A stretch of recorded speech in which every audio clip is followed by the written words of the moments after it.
"How could you do this to me?" I shouted, my voice echoing in our cavernous foyer. Dean stood impassively, almost bored, as I confronted him. Behind him, my 17-year-old stepson, Caleb, smirked. "Come on, Alana," Dean drawled. "Stop with the hysterics. We both know this marriage was a business arrangement. I needed access to your money, and you wanted the status of being a corporate wife." I recoiled as if struck. "A business arrangement? Is that all our decade together meant to you?" "Oh, please," he scoffed. "You really bought into the whole till death do us part fairy tale? I enjoyed the lifestyle you provided, but now your well has apparently run dry." His words knocked the wind from my sails. I had just endured the most embarrassing board meeting of my career after a failed project cost the company millions. My job was now on shaky ground. But looking into my husband's cold, greedy eyes, I realized the difficult day at work paled in comparison to the bomb Dean just dropped on our marriage. "Caleb, sweetie, talk some sense into your father," I pleaded to my stepson. He just glared and shook his head. "Sorry, Alana, but I'm with Dad on this one. We heard from our country club friends that you lost your big inheritance. So if you don't have money anymore, what use do we have for you?" The casual cruelty stunned me. It was then that the truth hit me like a splash of frigid water. My carefully curated life had all been a fragile house of cards. One breath of ill financial fortune was apparently enough to blow it all down.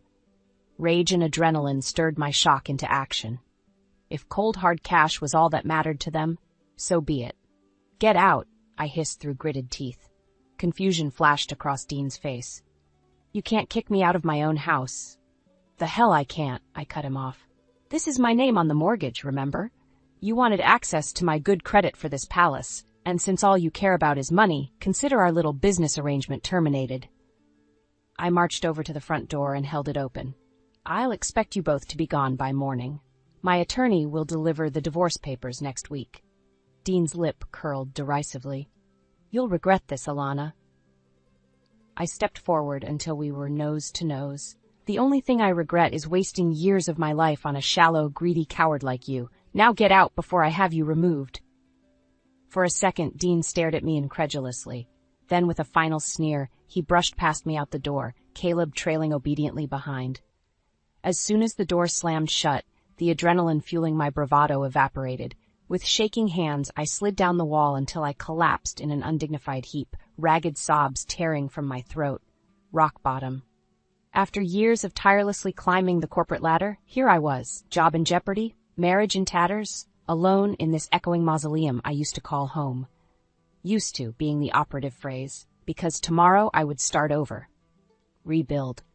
As I laid there taking stock of my new circumstances, the tears slowly dried to a hard, glittering determination. Dean and Caleb wanted to play dirty? Game on. If all they valued was net worth and public image, then consider the gauntlet thrown down. I vowed then and there to attain the kind of success they could only dream of. And once I did, I would make them regret the day they betrayed the wrong woman. The best revenge would be rising from the ashes of their callous dismissal like a phoenix. Yes, there would be sweet vindication in proving I didn't need them or their conditional affection. My worth was not defined by men who saw me as nothing more than a bank account. I would build something spectacular without them, and one day in the not-so-distant future, I would relish getting to slam the door in their faces when they inevitably came crawling back. I awoke the next morning feeling hollow and numb, the events of the previous night flooding back in a miserable wave. Dean and Caleb were gone. My fairy tale life had crumbled with staggering swiftness. As I shuffled to the kitchen to brew some liquid fortification, I passed Dean's home office. The door was ajar, and I paused, seeing the velvet ring box atop a stack of financial papers on his desk. My fingers shook slightly as I opened it to reveal the substantial diamond solitaire he had given me on our 5th anniversary. A knock at the front door jolted me from my reverie. My attorney had arrived with the divorce papers as promised. As we sat signing the documents that dissolved a decade together, I recounted the details of Dean and Caleb's ugly betrayal. My attorney's shrewd eyes narrowed. "We'll make sure this divorce is quick and quiet," she assured me. "Dean's business can't afford the negative publicity right now with that discrimination lawsuit pending against him. We'll get you favorable terms, I guarantee it." I nodded numbly. barely listening. None of it seemed to matter much anymore beyond a means to swiftly sever all remaining ties. Over the next few weeks, getting back on my feet financially became my prime focus out of necessity. The legal proceedings were moving at a brisk clip, just as my attorney had promised. Soon the day arrived when I came home one evening to see my possessions strewn haphazardly about the front lawn. Dean had clearly wasted no time reclaiming the house that was now awarded to him in the settlement, despite my name and credit on the line for it. My jewelry, designer shoes, and other valuables were nowhere to be seen. Undoubtedly already hawked by Dean in his desperate bid for liquidity to prop up his struggling business. Once a greedy opportunist, always a greedy opportunist, I mused bitterly.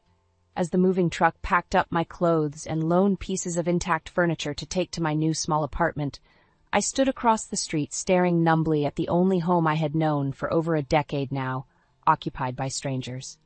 "You brought this on yourself, Alana," said the voice in my head that sounded disturbingly like Dean.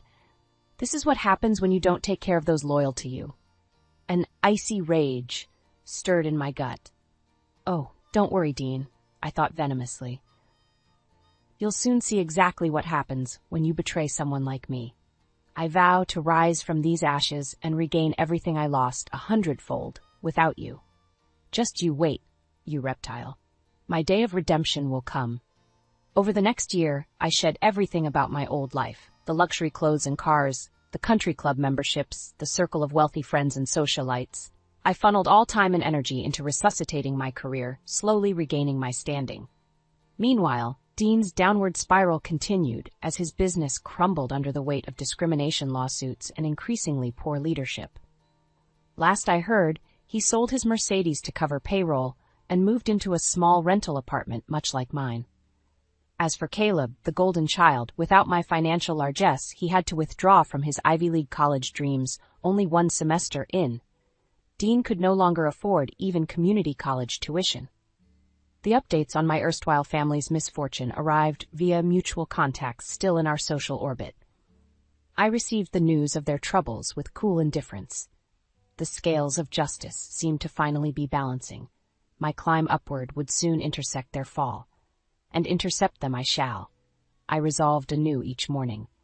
My starved inner phoenix will feast on the ashes of their hubris soon enough. The pre-dawn light filtered into my Spartan apartment bedroom as my alarm blared. Just another day in my new reality. Divorced, financially rebuilding, career on the ropes. But today was different.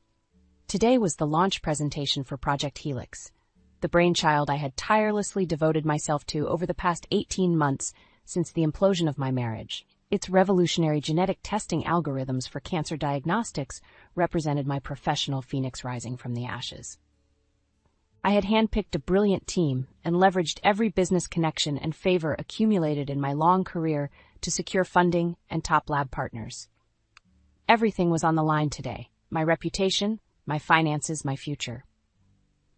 As I gazed steadfastly at my reflection in the mirror getting ready, the familiar icy determination settled into my bones, fueling every movement.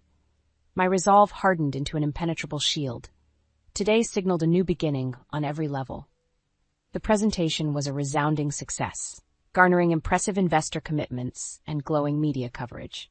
As I shook hands afterwards, secure in the revival of both my career and bank account, I caught sight of Dean across the room. Our eyes locked. He looked older, paunchier, dressed in an ill-fitting rental suit. An ugly scowl marred Caleb's once handsome face beside him. Dean raised his glass mockingly in my direction before turning away. I smiled to myself as I networked with enthusiastic potential partners, no longer bothering to glance back at the shadows of my past life. Today was sweet vindication, the fruits of my labors on proud display. My ascension was just beginning, and his fading relevance was now an afterthought, onward and upward. Over the ensuing months, Project Helix rapidly became the cornerstone of a biotech startup funded by blue-chip investors. As CEO, stock options and a 7-figure salary quickly put me back in the black. Meanwhile, Dean was forced by creditors into bankruptcy and had to sell what few remaining assets he still possessed, including my treasured 5-carat anniversary ring, as I discovered. The business discrimination lawsuits had utterly destroyed his professional reputation. No one wanted to hire, fund, or work with someone so toxic. His fall from grace was almost complete. Caleb scraped by doing odd jobs, his Ivy League dreams replaced by the reality of community college dropout. How the mighty had fallen. Their crumbling fortunes were of only passing interest to me at this point. My star was rising to stratospheric new heights as industry accolades and magazine covers continued rolling in. I stayed laser-focused on nurturing this hard-earned success. My technology was gaining global recognition as a game-changer in oncology testing. As billions in potential market capitalization hung ripe for the taking, acquisition offers from all the pharma giants flooded my inbox, but I remained unmoved. My ambitions were far grander than cashing out now, like so many flash-in-the-pan biotech startups. I would build an empire that left no doubt as to my formidable talent and grit. A lasting legacy that no spoiled opportunist could ever wrest from my grip. As Project Helix's national rollout neared completion, I sensed my hour of sweet redemption was nigh. The day of reckoning I had nurtured like a smoldering ember these past miserable years. Soon I would confront the faithless parasites that derailed my life with such callous indifference. Dean and Caleb would finally behold with their own eyes what steely determination can manifest when someone with my tenacity puts her mind to a worthy purpose. The time had come at last to reopen that ugly chapter and slam it shut for good on my terms. My ascension was irrefutable, my rivals vanquished. Now to deliver the final blow that would humble them completely before my might and resolve. Soon, my old acquaintances would see that I was not defeated as presumed. No, I had returned, consulted, feared, and admired. My time had come again in spades. The game wasn't over, but the rules were about to change. Dean and Caleb would learn that to their sorrow soon enough. The phoenix had risen triumphant from the ashes they left. Now it was their turn to burn. I straightened my emerald silk blazer as I strode confidently into the soaring lobby of Prisma Laboratories. Today's meetings represented the culmination of intense negotiations for them to acquire a majority stake in my booming startup. On paper, I was selling control, but in reality, I would still lead operations with significant autonomy guaranteed in my contract. And the 9-figure payout would make me one of the wealthiest self-made female biotech entrepreneurs in history. Over the next few hours, I fielded complex questions from their executive team and arbitrated key deal points with my signature sharp focus. This was the crowning moment. My resurgence was almost complete. As Prisma's CEO reached across the glossy boardroom table to shake my hand in front of the approving audience, solidifying our pact, a surge of elation flooded my system. I had manifested the seemingly impossible. Risen from the ashes by virtue of grit alone, my attorney Arma Snyder-eyed me keenly as the noise died down. "Well played, Alana. They never saw you coming," she remarked approvingly. "This has been quite the turnaround from when we first met to dissolve your marriage. You're at the top again." I nodded, a small smile playing about my lips as I gazed out the soaring windows to the city below. Yes, indeed. And I must admit, while the professional achievement is profoundly gratifying, I'm also anticipating finally confronting lingering ghosts from my past very soon. Snyder's arched an eyebrow. "I assume you're referring to Dean Turner? I understand he's hit desperate times since your split. Word is he may even face criminal fraud charges soon regarding his business dealings." "Well, karma can be a real witch sometimes, can't she?" I replied breezily. "As for my dear ex, let's just say I have an important announcement about my recent windfall event that I intend to make very public soon. Dean always did covet the spotlight." As we gathered our things, Snyder paused thoughtfully. "You know, Alana, living well is truly the best revenge, as the saying goes. Dean and your stepson already face more struggles than they can manage by the looks of things. But the choice is yours." I held her gaze unflinchingly. "I appreciate your counsel, but I've come much too far and endured too much pain to not savor this moment. The time has come for the final reckoning." Over the next few days, I arranged an elite catered event at my sleek new downtown penthouse, ostensibly to celebrate the acquisition deal. But my real purpose was setting the stage for the final act of my vengeance upon Dean and Caleb. I made a point to conspicuously invite various old common contacts I knew would relay news back to Dean in short order. As expected, word soon reached my ex about the extravagant party and my massive windfall payout. I learned from my well-connected event planner that Dean was in a state of incredulous anguish upon hearing of my spectacular phoenix-like rise from the ashes. Predictably, he and Caleb instantly attempted to contact me, pleading for reconciliation now that my coffers had swelled again. But I simply blocked their increasingly desperate calls and messages without a second glance. My focus remained fixed solely on the upcoming spectacle I had carefully orchestrated for their final humiliation. The evening was perfect. Flexing my newly restored elite social status among powerful biotech nobility was profoundly gratifying. The catering was sublime, the champagne exquisite, the guest list exclusive. My couture silk dress attracted envious stares. Around midnight, Dean appeared uninvited at the door, attempting to charm his way past security. But I simply requested his forcible removal from the premises without bothering to leave my conversation circle. Soon, this whole ugly chapter plaguing me these last few torturous years could finally be laid to rest. My redemption song was nearly complete, needing only one last triumphant note. The time had come for my fortunes to irrevocably eclipse those who wrongly assumed I was finished. Tomorrow night, Dean and Caleb would comprehend the magnitude of their folly at long last. I would relish revealing how I prevailed while they crumbled. Vengeance would at last be mine in full measure. I surveyed the ballroom with pride, the elegant space glowing under crystal chandeliers.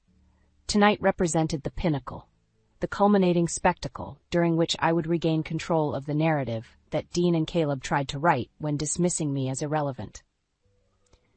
False narratives have consequences, and tonight, before all the eyes of the elite circle they once traveled in, my adversaries would pay the ultimate price for their vain hubris.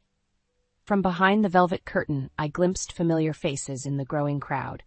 Socialites and industry titans whose circles once provided my daily sustenance mingled over cocktails. Soon they would all witness my astonishing rise from the ashes after barely hiding their schadenfreude over my supposed downfall not so long ago. A hush fell over the glamorous crowd as the lights dimmed. Then spotlights illuminated the stage where I stood resplendent in a beaded evening gown specially commissioned for the occasion. I savored the sudden shock rippling through the room. Indeed, rumors of my demise had been greatly exaggerated. Esteemed friends, colleagues, and supporters, welcome to this momentous night. My voice echoed confidently through the silent ballroom. I am beyond delighted so many familiar faces are here to help me celebrate recent events, which I shall disclose momentarily. First, a bit of context. I proceeded to recount my spectacular professional turnaround, born out of grit and vision when all seemed lost. Murmurs of surprise rippled through those who assumed bankruptcy and ruin following my brutal divorce and near-career implosion. And so it is with immense pride that I can now announce that Project Helix, my labor of love these past few years, has officially been acquired by Prisma Laboratories for a sum that shall propel my new firm, Turner Biologics, into the stratosphere. An astonished gasp went up from the audience, followed by a thunderous standing ovation as Dean's ashen face stared up at me in disbelief from the third row, Caleb shrinking behind him. The room roared with applause while my enemies grappled with this shocking public spectacle, revealing the scale of their gross misjudgment. I raised a hand and continued after the cheers died down, my voice ringing with conviction throughout the silent grandeur of the ballroom. My friends, you all saw me endure grievous betrayal and the loss of everything I held dear not so long ago. And yet here I stand before you stronger than ever, beholden to no one. My fortunes risen higher than my adversaries could have conceived. I allowed the dramatic words to sink in as hundreds of rapt gazes flickered between me on stage and Dean squirming in discomfort below. Let my astonishing journey serve as proof that integrity and grit conquer all. Much was taken from me, but now I have recovered my wealth and status 100-fold, while my enemies sink ever lower. Murmurs rippled through the ballroom as all eyes turned on Dean and Caleb. I let the discomfort stretch unbearably as camera phones immortalized their humiliation. Finally, I concluded, "Remember, friends, no matter how dark the night, the righteous phoenix shall always rise again, more glorious than before. Our setbacks oft serve but to propel our destiny higher than imagined if we but persevere." The ballroom erupted in a standing ovation as I soaked in my hard-won public vindication. Justice had been served at long last before all. Now closure could finally liberate me to chart wondrous new horizons unencumbered by the phantoms of past treachery. My revival was now irrefutably complete. As guests swarmed forward with praise and adulation, a strong hand gripped my elbow. I turned to see Caleb's eyes brimming with fury inches from mine. "You vindictive witch! We offered reconciliation, but you repaid our regrets with this spectacle?" He spat contemptuously before security pulled him back. I calmly held his baleful gaze. "The time for reconciliation ended when you threw me away believing you had broken me. Consider this long overdue payment for your arrogance." His glare spoke daggers before security removed him, but instead of satisfaction, unexpectedly I felt only a growing hollowness expanding in my chest. Because gazing into that warped face oozing vitriol, I glimpsed a mirror image, and felt the arms of my gleaming victory turn cold and leaden. I awoke the morning after my spectacular vindication gala, feeling hungover in more ways than one. While the champagne may have faded, the confrontation with Caleb still echoed unpleasantly in my mind. His rage and contempt was a mirror I could no longer avoid. In seeking to prove myself above their petty manipulations, had I instead lowered myself to their emotional wasteland by stooping to excess vengeance? You reap what you sow, Alana. What crops are now ripening from the seeds of bitterness and spite you've sown these past few years? I pushed the uneasy thoughts aside as I prepared for a series of major media interviews about the gala revelations. Prisma's publicity team would be leveraging the sensational arc of my comeback story as a boost for their newly acquired biotech crown jewel. Over the next few weeks, dozens of glossy magazine profiles and cable news segments broadcast the comeback queen's astonishing journey from a broken divorcee to self-made female billionaire. I should have felt only jubilation at this hard-won validation. But as I politely fielded invasive personal questions about Dean's betrayal and my Cinderella redemption, feelings of unease continued swelling steadily. Celebrity anonymity and the consolation of wealth could not fully dull the growing spiritual crisis born that night. I witnessed my own reflection in Caleb's contorted face. One morning, as I absently surveyed the impressive view from my sleek new corner office, my executive assistant announced an unexpected visitor, my old friend and attorney, Carla Snyder. As we exchanged awkward pleasantries over my exotic imported tea, I sensed this was more than a congratulatory visit. Her smile faded over the elegant china rim as she set down her cup. "Alana, I've considered us friends for over 20 years now, so I hope you'll receive this in the supportive spirit intended. Don't waste another minute on petty wars or ego when life is so fleetingly short. You have miraculously reclaimed everything denied you. Don't squander it for a false illusion of justice or power over others." Her compassionate gaze held mine unwaveringly. "Despite your success, you seem more melancholy than ever. True victory doesn't come from externally validating your worth at the cost of inner peace. Your life is yours now to fill as you choose, without constantly battling ghosts or seeking the meaningless validation of false idols." I stared silently as her words slowly dissolved my feeble inner defenses. The tears I had suppressed these past harsh years suddenly burst forth with unexpected force. Great heaving sobs coursed through me as she enveloped me in her arms. There, let the bitterness flow away," she soothed gently as months of tension flooded out. "Forgive them, forgive yourself. Be free." In that instant, the remaining scales fell away from my eyes at long last. I saw with blinding clarity that in clinging to old pain and trauma as fuel for worldly ambition, I had simply perpetuated the same bleak emotional wasteland I condemned in Dean and Caleb. The phoenix had resurrected yet still dwelled among the ashes, denying herself rebirth into light. No more. Today I would step fully into my new life unchained from the past. The sweet fruit of my success would be savored without vain clinging to transient validation or memories of adversity suffered. I vowed to let compassion fill my heart henceforth, for those who betrayed me, for myself, and for all souls still dwelling in shadow.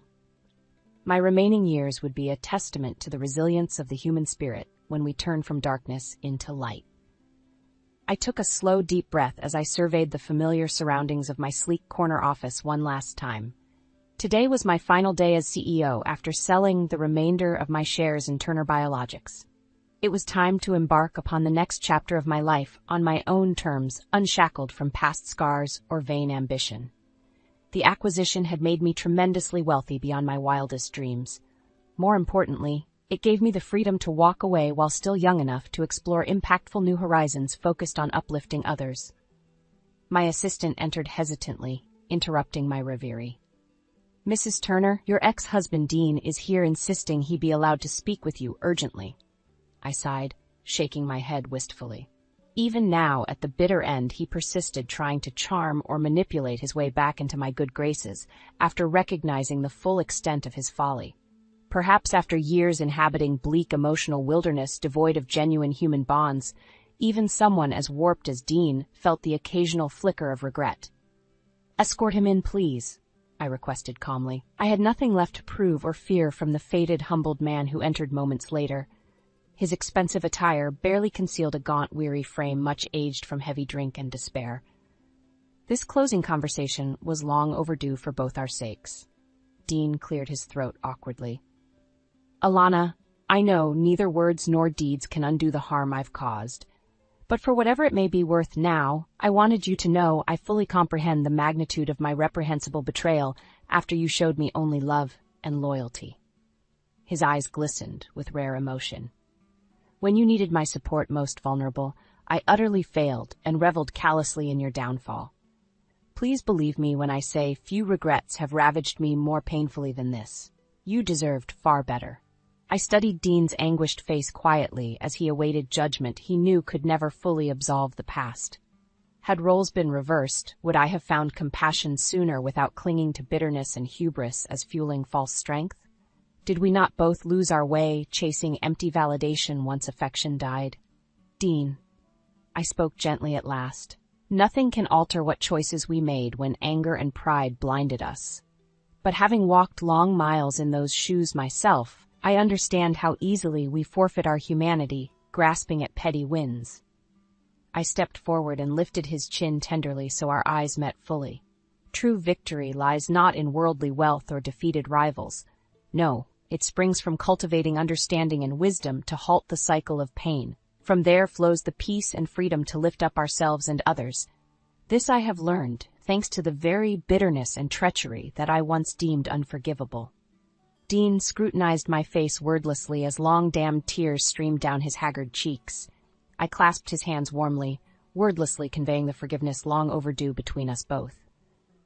Finally, I stepped back, gazing hopefully towards the door where Caleb lingered uncertainly. "My obligations here have ended. A new chapter begins for us all.